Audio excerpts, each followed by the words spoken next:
I ate everything on an insane 20-course tasting menu at what's been called the world's best 3 Michelin star seafood restaurant, run by the most radical chef in the world that even has his own documentary film on Netflix. This is a fine dining experience like you've never seen before. Welcome to Tastebud.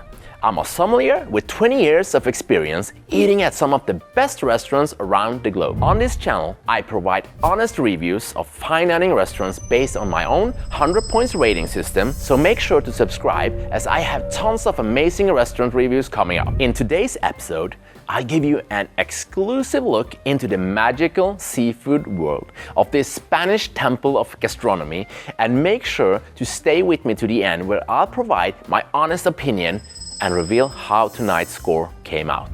Let's go to Restaurant Aponiente. And to get there, I drive from Malaga along the beautiful sunshine coast of Spain towards Gibraltar and eventually into what's actually the oldest city in Western Europe, the beautiful coastal town of Cadiz. Located on Spain's southwestern coast, Cadiz is often celebrated as the oldest continuously inhabited city in Western Europe. Due to its strategic coastal position, Cadiz played a vital role in trade, exploration, and military history, especially during Spain's golden age when it became a hub for the Spanish Empire's trade with the Americas. Today, Cadiz is known not only for its deep-rooted history, but also for its vibrant cultural life and picturesque scenery. The city is a blend of old and new, with historic plazas, lively bars, and a broad range of restaurants focusing on the amazing seafood this region has to offer. My restaurant for tonight, Aponiente, is located in El Puerto de Santa Maria on the Bay of Cadiz northern shore. It's part of the Sherry Triangle, a region famous for its production of the sherry wine alongside Jerez de la Frontera and Sanlúcar de Barrameda. The location in the Sherry Triangle is going to play a significant part of my experience, one that I was not quite prepared for, to be honest. I'll get back to that. El Puerto is known for its historical charm and maritime heritage and serves as an ideal location for Chef Ángel León's ambitious restaurant project. Often referred to as the Chef of the Sea, León is a culinary innovator renowned for his groundbreaking work with marine ingredients. Born in Jerez de la Frontera, León's profound connection to the sea was cultivated during his childhood fishing trips with his father in the Bay of Cadiz. This early exposure ignited a lifelong passion for marine life and its culinary potential. León's culinary philosophy centers on sustainability and the exploration of the ocean's untapped potential. He is dedicated to transforming overlooked marine species and byproducts into gourmet dishes. His innovative approach includes the creation of marine charcuterie such as sea bass, mortadella, and mackerel sobrasada, which reimagines traditional meat products using fish. A hallmark of León's work is his pioneering use of marine plankton as a culinary ingredient, introducing it to hot cuisine and highlighting its rich umami flavor. Additionally, he has developed techniques to extract marine sugars and create bioluminescent dishes, offering diners a multisensory experience that emphasizes the beauty and diversity of the sea. I've been looking forward to visiting this restaurant for a long time, and calling me excited for tonight's dinner will be an understatement. I arrived in El Puerto just after dark, running a bit behind schedule as usual. In a hurry, I parked outside the restaurant, quickly changed into a clean shirt right there in the parking lot, and headed straight for the entrance. I was warmly greeted by the host manager, the incredible, friendly, and professional Mr. Paco Galisteo. Since the other guests were still enjoying their snack in a separate area, Paco offered to give me a tour of the main dining room. The restaurant is absolutely stunning, with an entrance that's nothing short of spectacular. But what truly captivated me was the building's fascinating history. This 18th century tidal mill, which the restaurant took over in 2015, was little more than bare concrete walls when they began restoring it. So it was basically abandoned and ruined. It was a huge heritage, industrial heritage for us. We'll give you a picture of what we found. Aponiente was basically like this. Remarkably, those original walls were preserved and now serve as a centerpiece of the space. Known as oyster bricks. They're made with shells embedded in the material, offering a unique connection to the sea and the restaurant's story. We move past the open kitchen, where the chefs are fully immersed in their preparations for the evening service. The energy in the room is palpable. Every movement exudes focus and precision. It's truly impressive to watch them at work, knowing that many of the highly innovative courses being served tonight are completely unique and can't be found in any other restaurants in the world. The main dining room is spacious, with excellent lighting and plenty of space between the tables. The design and interior strike a perfect balance, elegant and stylish, yet comfortably informal. Finally, it was time to begin the dining experience. I was escorted to the snack area, situated between the entrance and the main dining room. On the left, a dedicated team of chefs was busy preparing an array of snacks, visible through large windows that allow the staff to monitor the guests inside. While the guests enjoy a sense of undisturbed privacy, unable to see through the windows, the staff maintains full control. An empty glass or a finished plate never goes unnoticed, with someone from the team attending to you within seconds. The professionalism and attention to detail are remarkable. The first course is about to begin, with tonight's menu divided into chapters: salty snacks, salty sea, sweet sea, and coffee time petit fours. In a unique twist, even the desserts and petit fours are crafted entirely from seafood. One dessert paired with an unforgettable beverage completely blew me away, but more on that later. The menu is priced at 310 euros. With a standard wine pairing for 180 euros. There's also a non-plus-ultra wine pairing at 300 euros, but I always opt for the standard. As a sommelier, I value the creativity and hidden gems often found in these thoughtful, accessible pairings. And this pairing didn't disappoint. Expect some truly fascinating wines as we return to the main dining room later. For now, we begin in the snacks lounge with a glass of sparkling rosé, a small batch wine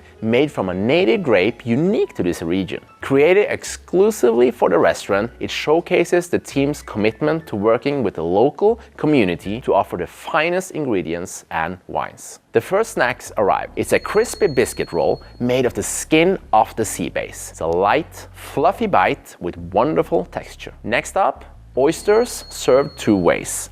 First, a frozen oyster leaf, deliciously fresh with a delicate oyster aftertaste, though undeniable icy. Then, an oyster emulsion topped with plankton, hollandaise, and caviar. This dish offers a rich, creamy texture with a more concentrated taste of oyster and the ocean. An innovative presentation with striking contrast between the two preparations. The final snack is the chef's signature shrimp fritter, served with parsley, emulsion, and baby onion. Think of it as shrimp chips, elevated, airy, ultra crispy, and bursting with a delicate yet precise shrimp flavor. Absolutely loved it. With the snacks finished, Paco escorts me back to the main dining room. Waiting at my table is the menu, affectionately called the book, because of its rich history and detailed information. I'll save that for later, choosing instead to sit back and let the evening unfold in the capable hands of two wonderful ladies. Ana Maria,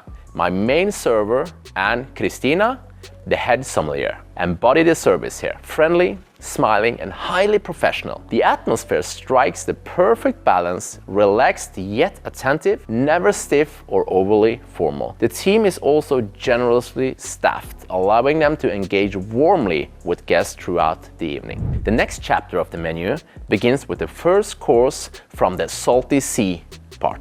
This is green crab. The white meat is cooked while the rich dark inner parts are transformed into a flavorful sauce. But what's in the glass? Well, Cristina promised something extraordinary with the standard wine pairing, and she wasn't exaggerating. In the first glass of tonight, we have brandy. I don't think I've ever had brandy as part of a pairing, at least not in the beginning of the meal. So this is a really bold move. But it's also an exceptionally clever move from the sommelier, because this is not an ordinary brandy. We make our own brandy with the shell of the crab. We take a very old Hollanda, this is the base of brandy, from San Luca de Barrameda, 93 years old, and we distillate the shell into it. The crab meat is delicious, with a concentrated but still elegant flavor of the crab. I followed Christina's So recommendations. please, the best way, with a spoon, in one bite, when you finish to eat, just drink the couple of drops to improve. What a fantastic start of the main part of the meal. Head sommelier Christina is back at the table with what seems like a more traditional white wine. We want to start with this wine completely exclusive for us. It's very, very special. Made with 98% Palomino Fino, the main grape used in sherry, and 2% Muscat. It's vinified without oxidation, resulting in a dry fruit-driven wine. A beautiful wine on its own and an excellent match for the next course, which Ana Maria presents as Ova is the embryo of the cuttlefish. We cook inside a roasted onion. Here I take off this ova from the onion and I'm going to mix it with a salpicón. In this case it's a mixture of an emulsion of chive serum with a splash of parsley oil on the top. This was a really interesting dish. Mellow flavors that blended well together, making it a bit hard to define the exact taste of the embryo itself. I was also missing some texture here, but luckily Ana Maria is back with the first bread serving. We're gonna start with a brioche made with plankton. This brioche, we're gonna have a butter made with plankton too, from that same variety. While I enjoyed the embryo and plankton, the chefs were busy preparing my next course. With all the guests now seated in the main dining room, the kitchen was operating at full speed. It was impressive to watch their efficiency and precision, especially given the complexity of the dishes being served. The next dish arrives. Sweet prawns or striped soldier shrimps marinated in manzanilla sherry. They're served with a sauce made from chlorophyll and plankton, topped with vibrant green leaves. This was a standout dish. The raw, tender shrimp had incredible flavor, perfectly complemented by the sauce and greens. The flour on the side added just the right texture, elevating this course to the best of the night so far. Next up, we have gray mullet roe, served with a corn emulsion, almond, and whole corn. The dish is finalized on the table, where Ana Maria is grating spices that are being burnt on the fire. This is an excellent dish with an amazing aromatic intensity from the spices. The texture from the almonds and corn was also a wonderful contrast to the rich and smooth emulsion. The wine pairing to this course was yet another interesting sherry. This time, unique Fino sherry from a Grand Cru quality vineyard made as a dry, natural, unfiltered, and most importantly, non-fortified way. This is high quality stuff, and as head sommelier Christina explains, You will drink one of the best sherry, not fortified, of the world. as I savor this fantastic wine, the second bread serving arrives. This time, a loaf made from spelt, which is one of the world's oldest types of grain. The timing is perfect as the next course features a soup that's practically begging to be mopped up. Here we have one of my favorites of the night, sea urchin and marinara, which is a special soup of the region. It is topped with a variety of mushrooms and herbs, then finished on the table with a perfume of intensely aromatic bitter orange. A dish that was elegant and intense at the same time. I love this one. Before the next course, Christina is pouring yet another glass on my journey through the complex sherry landscape. Here we have a barrel-aged manzanilla sherry, and you probably already guessed it. This is not an ordinary wine. This bottle is unique, they don't exist anymore. To go alongside this unique manzanilla, we have baby squid coated in a white emulsion and decorated with a black squid ink, served with a nori seaweed triangle macerated in ink to give it that black color. A really beautiful and well executed dish, but flavor-wise I wasn't too impressed about this one. The next course, on the other hand, was something else. A reimagined casserole inspired by Spain's traditional meat and vegetable stews. At Aponiente, Chef Ángel León replicates the look and flavor of chorizo and charcuterie using sea bass, cuttlefish, and other seafood. On the side, there's their take on bacon, crafted from flaky fish meat, and the final bread serving of the night, a classic wheat loaf, perfect with a rich, complex stew. This dish with its bold, concentrated flavors, exemplifies the chef's innovative approach. The pairing? Another exceptional sherry, this time a 40-year-old barrel-aged Lustau, exclusive to the restaurant with only 300 bottles produced. Next is one of the most unique tuna dishes I've ever had, tuna tendons. Found in the tail and weighing only about 30 grams on a 300-kilo tuna, this ultra-rare cut is rarely used. Here it's coated in a butter made from tuna fat and garnished with coastal leaves from around the restaurant. While the dish was more interesting than flavorful, I found myself missing some texture and contrast. The wine, however, was fantastic. A blend of Petit Verdot, Syrah, and a local grape aged 10 months in oak. Fresh and mineral-driven with excellent concentration, it was a welcome change to finally have a proper red. My red wine heaven was short-lived, as the sommelier returned with yet another sherry, this time a Palo Cortado. To pair with it came a remarkable course, a traditional Spanish soup reduced for 72 hours to achieve an incredible depth of flavor. Inside were cuttlefish, layers of potato, and on top laminated coconut and shiso leaves. The intense concentrated flavors completely blew me away. A stunning dish and a perfect way to conclude the salty sea chapter of the menu. And with that, we enter the final phase of the meal, the sweet sea. I wasn't sure what to expect, to be honest. Seafood-based desserts seemed hard to imagine, but I trusted Chef León to challenge my assumptions. The first dessert, introduced by Ana Maria, was cinnamon mochi with sea silk.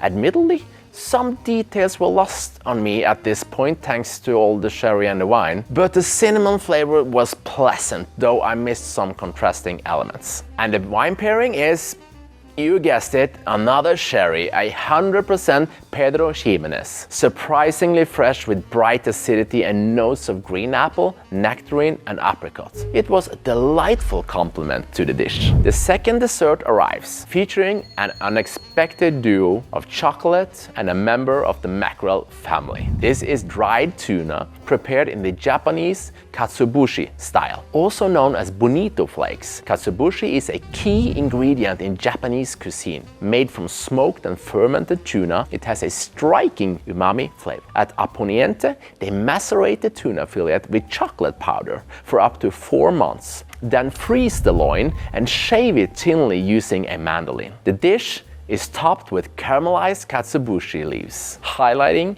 the simplicity of its two main ingredients, tuna and chocolate. Despite the minimalism, the preparation is incredibly complex and time-consuming. The first bite was stunning. An intense yet elegant chocolate flavor, followed by a subtle, intriguing hint of tuna. A truly unforgettable dish. And what about the wine pairing? As promised, it's tuna both on the plate and in the glass. This is crema de atún, Aponiente's own version of Baileys, made from a base of milk and roasted tuna bones. The flavor is so distinctly tuna that the sommelier even advised against drinking it without the food. So my recommendation is not to try it now, and just when the dish is on the table, eat a little bit of the dish first and then drink a little bit of the base. I took my time enjoying this dish, appreciating the bold and unique combination of tuna and chocolate. It was different, intriguing, and undeniably delicious. As a sommelier,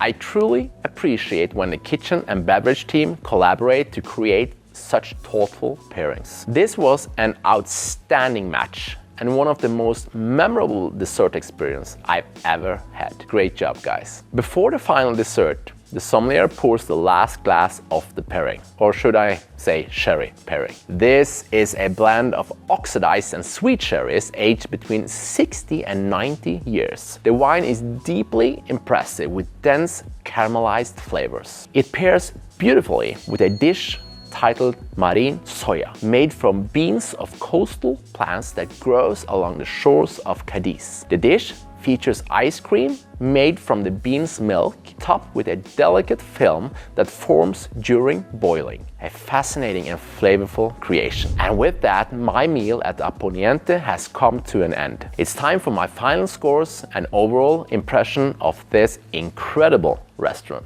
Before we dive into the ratings, I want to thank you for watching. If you enjoyed this video and found it valuable, please hit subscribe to support our mission of showcasing chefs and sommeliers at the world's best restaurants. Now for the scores, and we start with the interior and atmosphere category. The design and layout are stunning. A beautiful entrance, a well thought out snack area, and a spacious main dining room. While I appreciated the overall aesthetic, the lighting felt slightly too bright at times. A small detail, but it brings the score to 9 out of 10. Next up is service. The service here is truly exceptional. The team is attentive, friendly, and incredibly knowledgeable, with a clear passion for what they do.